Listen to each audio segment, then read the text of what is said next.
welcome back to my film and TV channel. Hope you're all staying safe and well. We've got a series 2 to look at today. So series 1, was reasonably well liked, but also reasonably well disliked at times as well, because we're talking sort of more fantasy than anything. It's an action thriller, this one, but it gets in the realms of hard to believe, let's say, with what goes on screen. But hey, that can be entertaining as well, and that's what I look for in a TV series or a film. So today we're going to have a look at series 2, 6 episodes of Trigger Point series 2. Please, if you're new to the channel, push that subscribe button, push the bell notifications, everything film and TV, of course, reviews like this, information, vlogs, previews, quizzes, lots of different things. So it's great to have your comments on this series. I'm sure they'll be very mixed, or anything to do with film and TV. Great to hear from you. I will respond or give you a little like if it need be.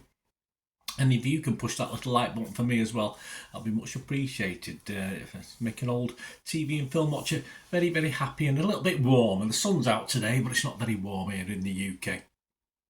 Altrincham, Cheshire, that's where we are. So if you're in the UK, it's a bit warmer. Lucky you.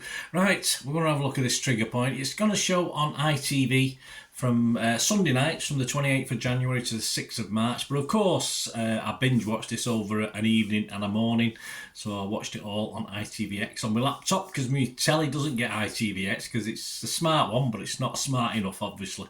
And this show reunites the Line of Duty creator, of course, with star Vicky McClure is the lead in this, playing an explosive officer for the Metropolitan Police named Lana Washington. I don't think they've got many. They do have other explosive officers, but obviously this poor girl's put through the ringer, certainly in series 1 and again in series 2. I don't know how she sleeps at night. She probably doesn't.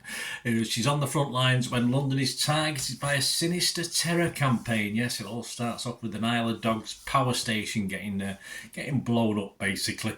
So she'll be brave, this is their words, not mine, she'll be bravely once again walking into more nightmarish situations as she desperately attempts to avoid losing those she cares about and those she doesn't care about, because she cares about them just as much, following a dramatic first season in which her brother, of course, was killed in a traumatic attack. So obviously there's no holes barred in this. We already know that, and this is going to get even more no holes barred, that's for sure. Is it necessary to watch season 1 to watch season 2? Not particularly, but it would help. So certainly some relationships and family drama, etc., personal stuff. So if you haven't watched number 1, give it a watch, because if you don't like number 1, actually, you probably won't like series 2. So it'll tell you anyway. She's going to be dealing, of course, with the fallout of season 1, and she's always Vicky McClure herself has spoken about a complicated dynamic between Lana, former Flame Thorne, and obviously lots of other people who come into this. The cast also includes Eric Shango as Lana's trusted colleague Danny, Nabil El-Louabi as squad leader Hass, and Chris Hitchin as problematic nemesis John Hudson, and lots of different characters in this one. Too many to go through. But be warned, there's no guarantee that if you get to like any of the characters, they'll be with you by the end of the series in this one. So let's have a quick look. There's no scores as such, because of course Internet Movie Database doesn't isolate series 2 from series 1.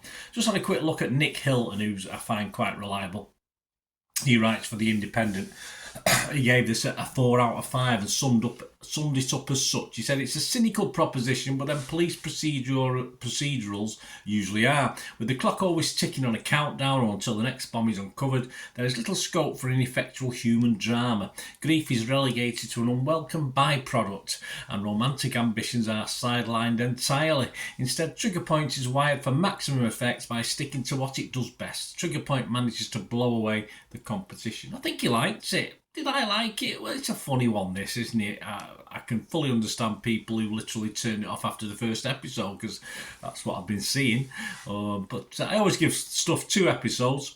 But again, there's not much in the second episode. If you turned it off in the first one, you wouldn't have carried on turning it off in the second one. But for me, it's just simple turn your brain off action. If you binge watch it, though, you may have to be virtually comatose to get through it. It's a hard watch as a binge watch. I might have been better watching it in little sections, 2 at a time or something like that. It's all about this. It's all about trying to stop being blown up or pushed down lift shafts. Or there's a lot of tension, of course, in the clock running out and people having bombs attached to the neck and stuff like that. Very, very sore-ish as well in parts. But does it add up to more than that? Well, there is a mix of acting talent again for me. I'm not impressed. Some weak and some weaker for me, and I include the likeable lead in this. I do like Vicky, but not the greatest actor. The family drama side, which can be very good in these sort of dramas, is again fairly weak in this and appears sort of incidental until right near the end when it doesn't seem to fit anyway. And it's all about rushing around mainly, seeing people and property being blown up. And the only person you expect not to get blown up in all of this, and it is, I mean, there's nothing, I'm not going to give it away about whether she gets blown up in the last episode or not, but you just don't expect our overworked hero to be blown up, that's for sure. And the final 2 episodes for me were a bit better, a bit more watchable, with, you know, tune your brain in a little bit again, because it actually slows down a little bit, it becomes a better story as it reaches its climax, which I quite liked. This is pure fantasy. It's superhero territory, this, and Lana Washington should be wearing a cape, not a bomb-proof suit. One commentator said it was absurd, but fun. I'd possibly agree. As I said, switch off the brain, go with it. It's entertainment in a very silly way. My scores, I would be fresh if it was Rotten Tomatoes. If I was scoring it for Metacritic, I'd have to be mixed, because as I say, there was too much in it that was daft to be fully okay with it. And I will give it my watchable score, because it was watchable, and by the end of it, I quite enjoyed it. It was good fun, even though it's absolutely stupid. I'm going to give it a 6 out of 10. So please, guys, let me know what you thought about Trigger Point. It'd be great to hear your views on Series 1 and this Series 2, whichever you want to do. Let me know your thoughts. Thanks for watching, guys. Until we meet again, and that's one thing, don't I? Please stay safe, everyone. Bye for now.